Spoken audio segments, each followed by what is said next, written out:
আপনি যদি ভোটে দাঁড়ান, মন আস্থা, মানে ভোটে দাঁড়ার আগেই ভোটে দাঁড়ার আগে, রাস্তা করে দিবেন আপনি? ভোটে দাঁড়ার আগে এই সব জিনিস আমার মোটামুটি একটা মানে হাতের কাছে মানে জরিপ করে নিতে হবে যে কোন করার জন্য যা যা করণীয়। মানুষ কিন্তু সাধারণ মানুষ কিন্তু ইলিপ স্লিপের জন্য দৌড়ায় না। কোনো চেয়ারম্যান মেম্বারের কাছে কেউ বলে নাই যে আমাকে 10 কেজি চাল নিয়ে দেন, আমরা ভাত খাবো।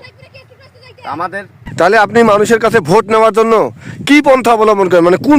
আগামী দিনে যদি আমি নীলফামারী শাসন করি, আমার সর্বপ্রথম লক্ষ্য থাকবে নীলফামারী সদর চড়াইখোলা ইউনিয়নের 9টি ওয়ার্ডের কোন ওয়ার্ডে কোন কোন কাজগুলা করলে আগামীতে আমার ইউনিয়নের লোক ভালোভাবে চলাচল করবে এবং শিক্ষা প্রতিষ্ঠান, এতিমখানা, মসজিদ, মাদ্রাসা এই সব কাজের জন্যই তো সাধারণ মানুষের কাছে সাধারণ মানুষ চায়।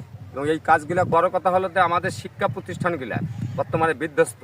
লেখাপড়া স্কুলে নেই, যেমন এখন সব সময় কোচিং স্কুলে যদি শিক্ষকের সাথে এই শিক্ষকের কাছে যদি আপনি লেখাপড়া না করেন তাহলে আপনার রেজাল্ট কীরকম আসতে পারে এটা কিন্তু পুরোটাই দেশবাসী জানে। এই জিনিসগুলা আগামীতে এই জিনিসগুলো থেকে যেন সাধারণ মানুষ সচেতন হয়, বাচ্চাদেরকে যেন স্কুলে নিয়ে যায়, স্কুলেই যেন লেখাপড়া হয়। এবং আমার ইউনিয়নে যারা